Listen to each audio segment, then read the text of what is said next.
Hi everyone! Today we're going to look at a method to create custom ride supports.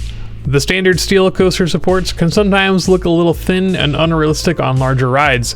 If you want to have supports that are a little beefier, but you prefer not to use custom scenery objects in your parks, this is a good way to make the supports on your larger rides look a little thicker and more able to support tall builds. The way we can accomplish this is by using a tracked vertical ride to stand in for our supports. There are three ride types I like that work particularly well for supports.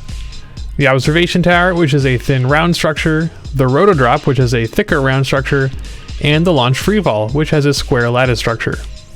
Let's look at the observation tower for our example. When you build an observation tower, you've probably noticed that it has two different track elements, the base and the vertical tower that is stacked on top of the base. Note that the top piece isn't a special element, even though it looks different from all the track pieces in between it and the base. As far as the game is concerned, these pieces are all identical. However, the top one is drawn with a different sprite because the game can tell it doesn't have another piece above it. This is going to be important later on. There are a few similar rides that also work this way, but I won't be using them in this video.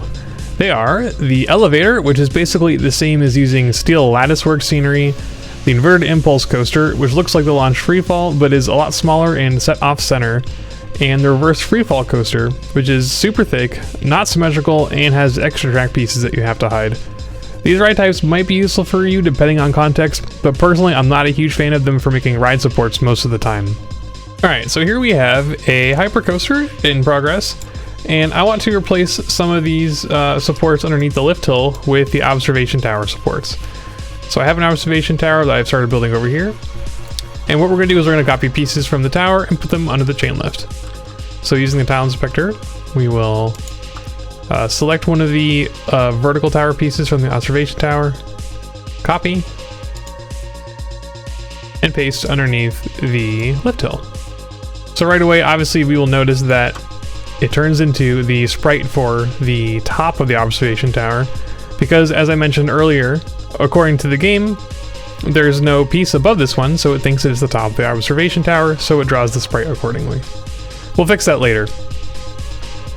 But first, let's lower this piece down to surface level, which for me is 26. And then I'm gonna copy and paste the same piece over and over again to make our column. So each piece we paste has to be 4 units apart from the one below. We'll copy, paste, raise up 4 units, copy, paste, raise up 4 units.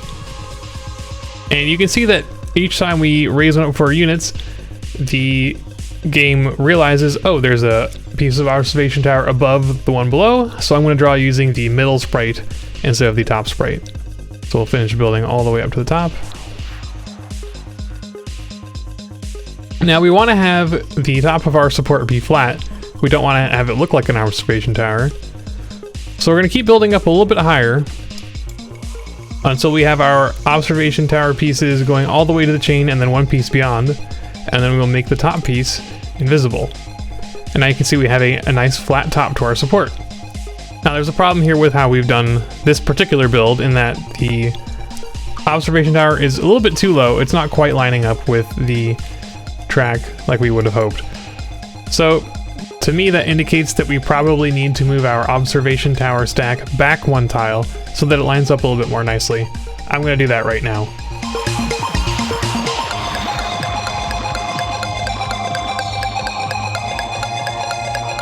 And finally, I'm going to go ahead and delete the observation tower pieces from the last tile. Another issue that we see here is that the observation tower is being drawn over top of the hypercoaster, and we can solve that by moving the hypercoaster track to the bottom of the list in the tile inspector. That way it'll get drawn over top of the observation tower, and now we have a nice thick column here supporting our hypercoaster. And when we turn our camera around, it looks like it's settled nice and neatly underneath the lift hill. Now that we're done with this, there's a couple more tweaks I want to make. We need to get rid of the original supports. So we can use the tile inspector to do that as well by moving the track pieces that have supports on them of the hypercoaster under the surface, and they'll disappear. Alternatively, you can use a piece of scenery, the clock is a common example, and lower that underground and use that as a support blocker if you encounter a lot of glitches just moving the track underground itself. Alright, and now I've gone and added in a few more of my custom observation tower supports here to my hypercoaster.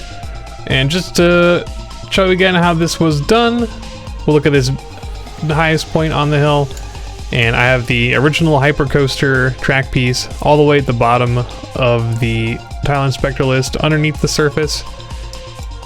And the rest of these pieces here are all observation tower pieces, each 4 units apart. And then there is one all the way at the top, but it's been made invisible so that the piece below it will show with a flat top, and it's sitting nicely right underneath the hypercoaster track. Alright, and to tie things off, we're going to look at one more fun trick here.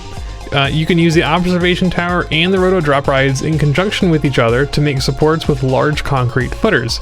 And we're going to do that by combining these two ride types together. As I mentioned earlier, the roto drop has a thicker tower than the observation tower does.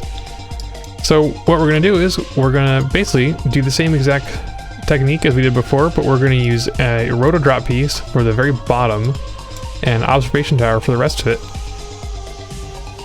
So I'll take a piece from my roto drop here as an example and paste it here, lower it down to base height. And let's get rid of the observation tower piece. And we'll copy and paste our roto drop, move it 4 tiles up, and then make that piece invisible.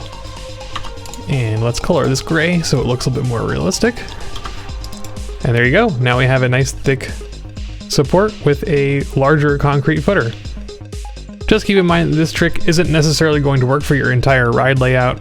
For example, the bottom of this hill here, we only have enough room for one piece of tower.